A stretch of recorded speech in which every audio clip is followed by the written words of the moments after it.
Ľudské telo. Koľkokrát za minútu udrie naše srdce? Je tu ďalší diel zo seriálu Plný rozumu. Prvý slovenský kvízový podcast, ktorý otestuje vaše vedomosti a zároveň vás niečo naučí. Máte sa na čo tešiť. Otázka číslo 1. Kedy podľa vás začína biť srdce človeka? Po A. Po 8 týždňoch od splodenia dieťaťa, po B. Po 6 týždňoch od splodenia dieťaťa, alebo po C. Po 3 týždňoch od splodenia dieťaťa.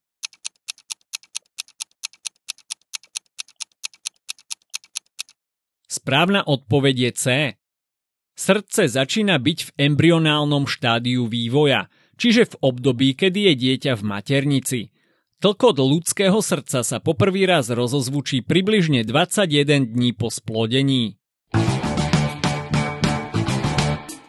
Otázka číslo 2. Počas jedného dňa srdce prepumpuje približne 7200 litrov krvi. Toto množstvo by naplnilo po A.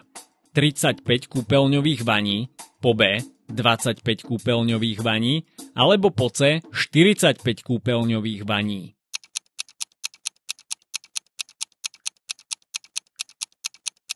Správna odpoveď je C. Objem približne 7200 litrov by zodpovedal kapacite asi 35 bežných kúpeľňových vaní, ktoré zvyčajne obsiahnu okolo 200 litrov vody. Celkový objem krvi v tele dospelého človeka sa pohybuje od 5 do 7 litrov.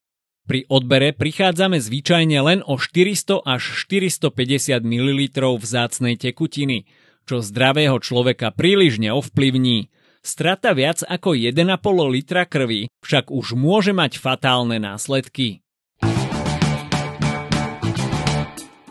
Otázka číslo 3.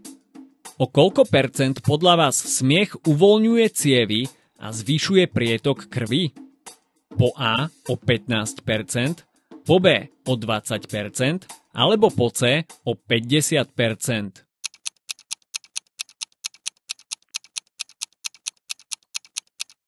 Správna odpoveď je B.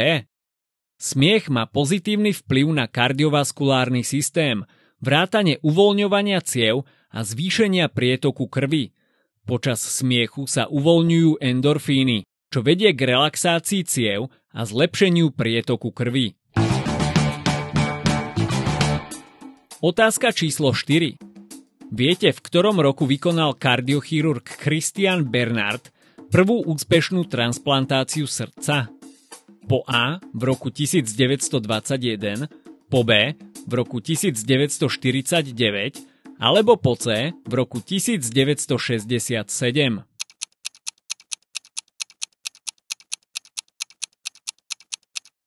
Správna odpoveď je C. Christian Bernard vykonal prvú úspešnú transplantáciu srdca 3. decembra 1967. V juhoafrickom Kapskom meste viedol tím chirurgov pri operácii, v rámci ktorej bolo srdce odobraté od darcu a transplantované pacientovi. Otázka číslo 5. Ktoré z týchto tvrdení je pravdivé? Po A. Tep srdca sa prispôsobuje hudbe, ktorú práve počúvate. Po B. Ak vlastníte psa, zvyšuje sa riziko infarktu až o 1/3. Alebo po C. Srdce nemôže byť, ak sa nachádza mimo tela.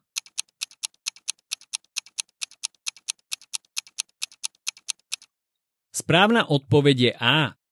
Naladenie srdcového rytmu na počúvanú hudbu je spojené so zmenami v autonómnom nervovom systéme a s emocionálnymi reakciami.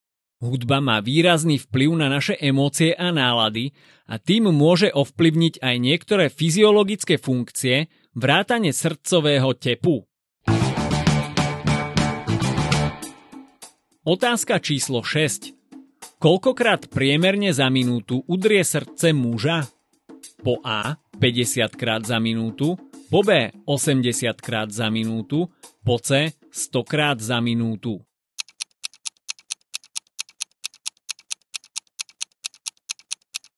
Správna odpoveď je B.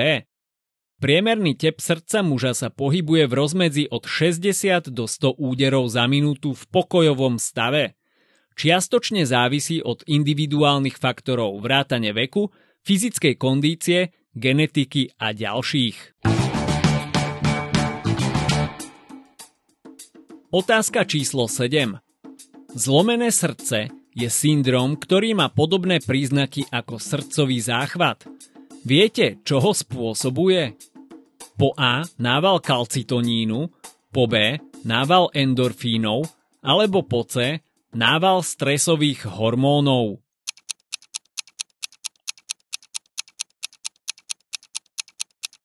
Správna odpoveď je C.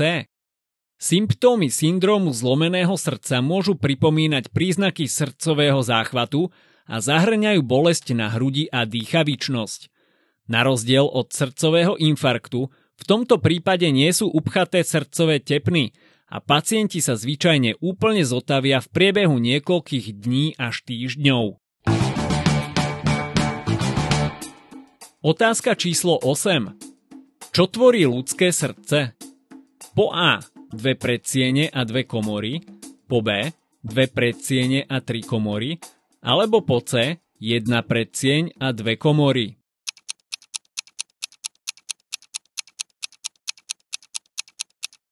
Správna odpoveď je A. Srdce je centrálnym orgánom v ľudskom kardiovaskulárnom systéme, ktorý pozostáva z 2 predsiení a 2 komôr. Jeho štruktúra však nie je obmedzená len na tieto časti. Oporu srdca tvorí srdcový skelet, ktorý predstavuje špecifickú väzivovú kostru. U človeka pozostáva zo silného kolagénového a elastického väziva, ktoré separuje svalové tkanivo komôr a predsiení. Otázka číslo 9. Čím sú oddelené pravá a ľavá strana srdca? Po A chlopňami, po B srdcovými priehradkami, alebo po C komorami.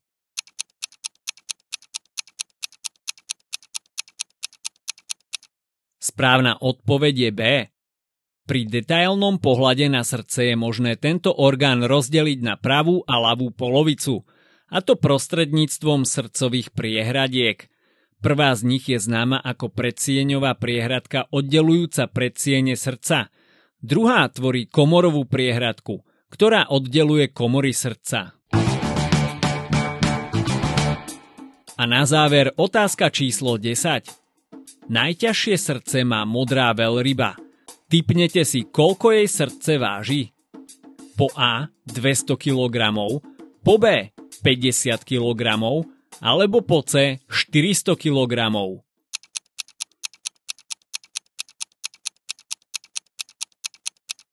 Správna odpoveď je A. Srdce modrej veľryby môže dorásť až do dĺžky 1,5 metra a môže vážiť viac ako 200 kg. Cievy tohto gigantického orgánu dokonca pripomínajú preliezačky pre malé deti.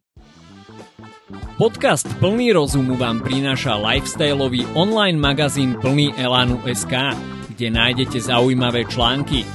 Ak sa vám tento podcast páči, dajte nám odber na Spotify, zanechajte recenziu alebo sledujte Plný elánu na Facebooku či Instagrame. A teraz pustite si ďalšiu epizódu a preverte svoje vedomosti.